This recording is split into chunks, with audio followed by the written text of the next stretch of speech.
Hi everyone, I'm John, and welcome to History and Relics. You know, for many of us who collect vintage sports memorabilia, we desire to have one piece in our collection that's game worn, used, or owned by our favorite players. For those of us that like Ruth, Mantle, or even DiMaggio, well, sometimes those pieces can cost tens of thousands of dollars. However, today I'm going to share with you a couple of splendid pieces, like this bat here from 1947 that was once owned by Joltin' Joe DiMaggio himself. Not only does this piece have a really interesting history, but it might provide you a way that you can collect similar items of your favorite player without breaking the bank. So stay tuned as we explore history and relics.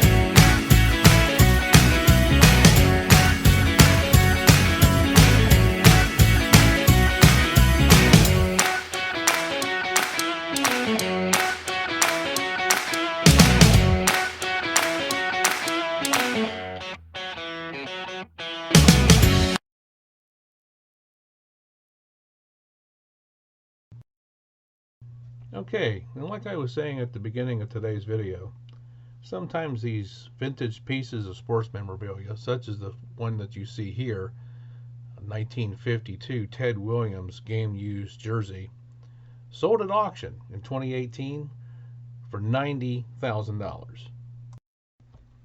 And here's a jersey of Mickey Mantle that he wore during his home run record-setting game during the 1964 World Series. It sold for a record in 2018 for $1.32 million. Another great item that sold in 2018 was this piece of lumber right here, used by Babe Ruth in 1922.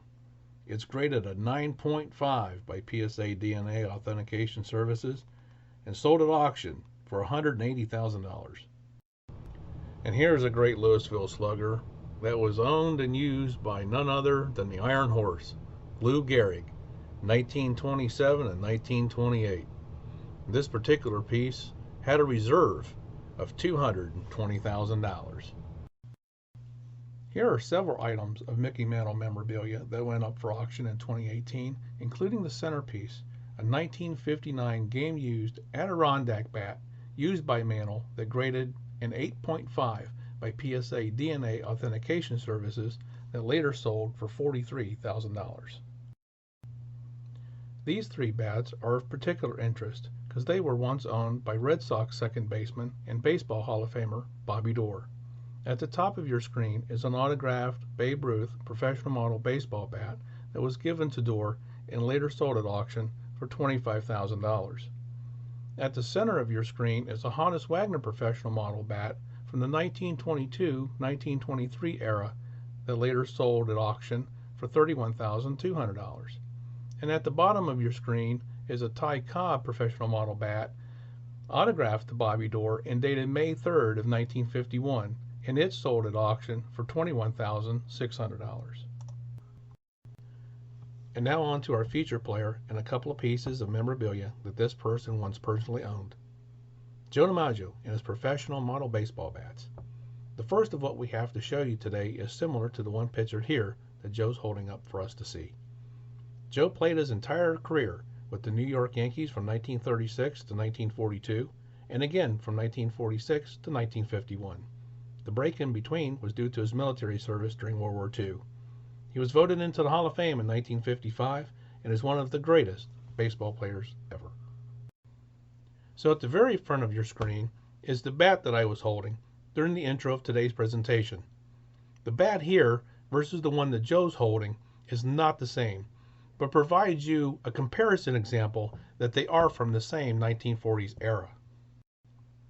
This bat was fully authenticated by our friends at PSA DNA in 2017. The specific center branding that you see here with the Louisville Slugger, Hillerick and Brasby labeling appeared on pro model bats between 1944 and 1948, and also displays a variation of the word powerized that was seen from 1946 to 1949. However, professional bat ordering records found that the D29 model first appeared on DiMaggio bats in 1947. After 1947, records indicate the D29 with what's referred to as a Ruth knob, or later marked as D29L, L being for large knob. So based on the bat's particular labeling, markings, and PSA's full examination process, this bat was tied directly to 1947. So you'll note here that the signature on the bat appears to possibly have been double stamped. Now we don't know this for sure, but what we do know is that DiMaggio was very particular about his bats. It had to feel just right to him, and if it did, he would likely dip it in olive oil, put it under a flame, and later he would sand it by hand until perfectly smooth. So could this ever so slightly imperfection cause him not to use the bat at the plate? Well, it's possible. However, records indicate that only 8 bats were issued to DiMaggio in 1947, with 2 of them being for the All-Star game. Now keep in mind, the All-Star bats of this era were no different than regular season issued bats. So without a doubt, this is definitely one of the 8 bats issued to Joe in 1947, and either wasn't used due to the imperfection in the script of his name, or perhaps was one of the 2 bats issued for the All-Star game, and this one just simply was not used, but we'll never really know for sure. So the difference between this bat and a game-used bat from the same time period?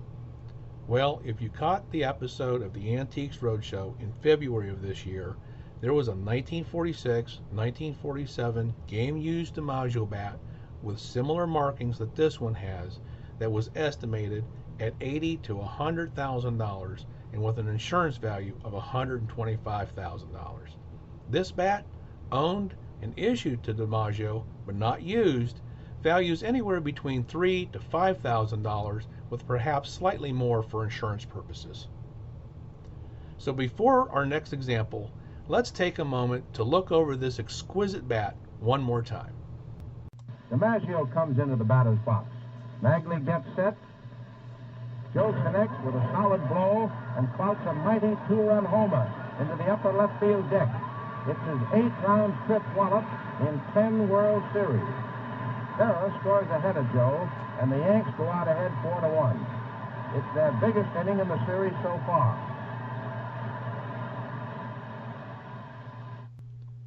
Next up is a bat of Joe DiMaggio's that was featured in a 2006 public auction, which was hosted by one of the major auction houses and commissioned by the DiMaggio family and estate. The auction literally had hundreds of personal belongings of DiMaggio. One of these items was Joe's 1971 bat, issued to him for play during an Old Timers game event held on August 28th of that year at the Houston Astrodome. So let's take a look. This is a full look at the featured bat, and you can see the special labeling at the barrel listing out the Old Timers game at the Astrodome on August 28, 1971. We really like this attribute of showing the full date. We don't know how many other cities that did this, other than the New York Yankees for their Old Timers Day game events. Most other cities, such as Philadelphia, just listed the city and the year, but this pinpoints the exact day the bat was to be used by DiMaggio. And now, since we're talking about a DiMaggio bat that was not only made after the previous one we just talked about, but also post-career, these bats all had the quote-unquote Ruth knob, or as you can see it stamped here, D29L, the L being for large knob. Here's a look at the handle area so you can see the obvious difference in the knob size versus the bats he used earlier in his career. You also see here the original sticker from the Joe DiMaggio estate auction from 2006. Here we see the center branding, much different than the one from 1947, of course, particularly with the 125 at the top center of the branding, and lack of any registration or trademark data directly under the label. For us, just the look and feel tells us it's from the 1970s. This is a close-up view of the barrel labeling, showing the special Old Timers game, location, and date. You'll note here too a slight variance in the pigment on the wood of the bat between DiMaggio's name and the word Astrodome. This continues onto the back of the barrel as well. From what we understand from reviewing a similar Old Timers game bat of DiMaggio's from this same auction, it was explained that it might be residue from a shipping label used at one time. We've never known bats to be mailed like that, meaning without a box either from the factory or teams directly, but we suppose it can't be ruled out either. Okay, let's take one last look at this beauty. This is a great looking specimen, and as far as collecting goes, this is about the least expensive way to get a full-size bat of Joe DiMaggio that he might have either used or otherwise had in his possession without having major dollars involved. These are generally valued at between $1,500 to $3,000, depending upon the year and where the game was played. Obviously, New York Old Timers Day gamers will be at the upper spectrum of value or may bring a premium beyond that. Hey, weren't those some great DiMaggio bats? Well, that's all the time we have today. We hope that you liked our program and found it beneficial. Before we leave out, we want to give a shout out to PSA DNA Authentication Services, and especially to John Tabby, who authenticated today's featured bats. We'd also like to give a very special thank you to Kathy DiMaggio Stein for assisting us in the provenance of the 1971 Old Timers bat. And if you like our content, we ask that you like, share, subscribe, and support our channel. And until next time, everyone, this one's history.